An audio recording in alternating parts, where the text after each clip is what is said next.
Hey nerds, what's up? So today we're doing something a little different on my channel. You may or may not know, I'm a big fan of video games, both watching and playing.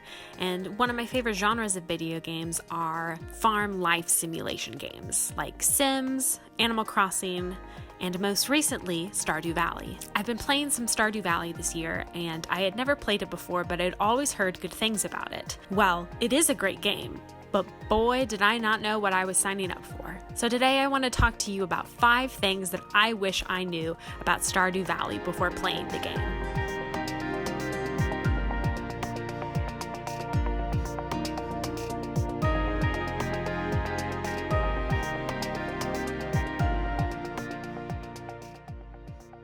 I've only played a few other farm simulation games, like Farmville or some apps, as well as Animal Crossing.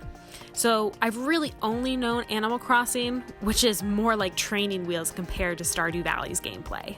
Don't get me wrong, there are a ton of similarities to the gameplay, like foraging for supplies to craft items and creating relationships with your neighbors.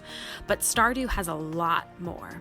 Instead of having Mr. Nook or morning announcements to tell you as clearly as possible what you need to do, Stardew just plops you onto your farm and says, make it work. Which brings me to point number 2.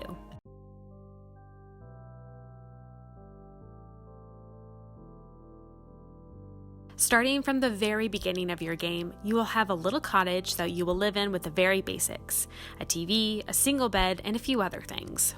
Other than that, it's up to you to either build or buy supplies.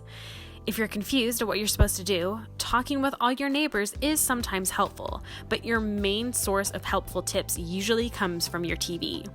Not only do you use it to see what the next day weather forecast will be, but it also has helpful tips or cooking recipes, both important resources to have at your disposal.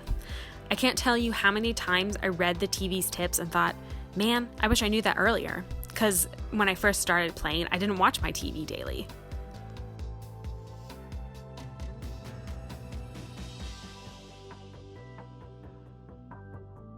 Even with all of the advice and helpful tips you will receive through the TV and your neighbors, there will be tasks and missions that you will get throughout your first year at Stardew that you might not be able to accomplish. Whether or not you don't have the right resources to get the task done, or you don't have strong enough relationships to access where you need to go. And that's okay. Stardew is in it for the long haul. You can only accomplish these tasks the more you play and interact in Stardew. Just keep working at it. You don't get penalties for not accomplishing your tasks quickly.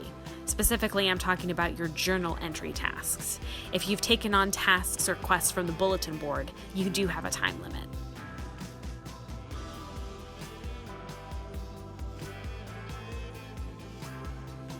Your main goal in Stardew is to get your farm, and basically the valley, thriving again.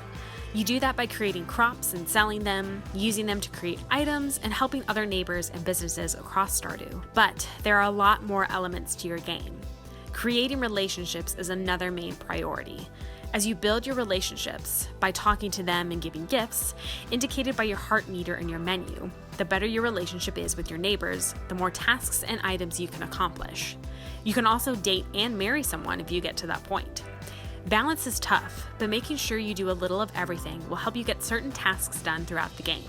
So, don't be a loner, but also don't be a slack on your farm.